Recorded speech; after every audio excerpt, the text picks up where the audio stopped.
भाई आखिर उनके खिलाफ कार्रवाई क्यों हुई? कार्रवाई होने का कारण भी तो है ना।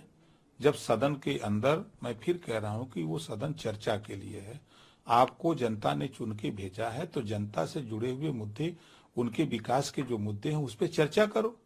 आप सदन में अगर सदन की गरिमा के खिलाफ कोई काम करोगे तो स्पीकर एक बार, दो बार, तीन बार समझाएगा, नहीं मानोगे तो कानूनी कार्रवाई वो किए हैं, तो उन्होंने तो अच्छा किया है।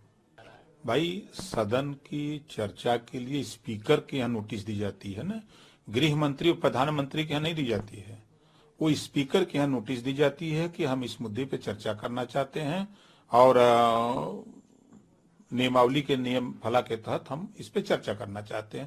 तो स्पीकर के अधीन है कि गृह मंत्री और प्रधानमंत्री देंगे अनुमति, तो उनको स्पीकर के सामने जाना चाहिए, स्पीकर से अपनी बात करनी चाहिए ना।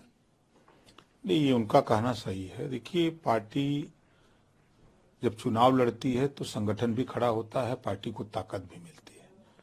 चुनाव न लड़ने की वजह से वोट बिखर जाता है, तो कांग्रेस पार्टी का वोट ट्रांसफर हो गया भारतीय जनता पार्टी के साथ, बसपा सपा को मिलना नहीं था। तो अब जब कांग्रेस लड़ेगी ही नहीं चुनाव, तो वो वोट तो चला जाता है बीजेपी के पास।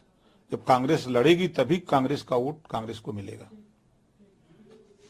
देखिए, हम लोग सैफई गांव गए थे। बड़े विकास की बात समाजवादी पार्टी करती है। सैफई का पुरवा एक है, गांव का पुरवा रणबीरपुर। जब मैंने वहां पता किया तो माननीय मुलायम सिंह जी के भाई के नाम पर वो गांव, रणबीर यादव नाम था, प्रमुख थे, उनके नाम पर रणबीरपुर गांव पुरवा रखा गया। उस पूर्वे की हालत आपको दिखावें। जो बंजारा समाज के लोग हैं, 100 घर बंजारा हैं, और 100 घर बंजारा में ये देखिए उनका गेट प्लास्टिक के बोरे से बना हुआ है। एक ही नहीं है, हम आपको दिखा रहे हैं। ये मड़ई, टाटी, प्लास्टिक, टीन सेट डाल डाल करके 100 घर हैं, और ना तो इनको रास्ता है, ना इनको शौचालय की व्यवस्था है, ना इनको आवास की व्यवस्था है, और विकास की इतनी ढिढोरा पीट रही है समाजवादी पार्टी की, मैंने ये किया वो किया।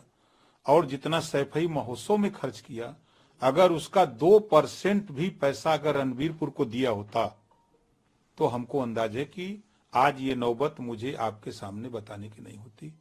वोट बंजारा समाज के लोग समाजवादी पार्टी को 80-80 हजार, 90-90 हजार, 1-1 लाख लोग वोट एक-एक पार्लियामेंट में देते आए हैं, लेकिन इनकी सुध लेने वाला समाजवादी पार्टी का कोई नेता नहीं है।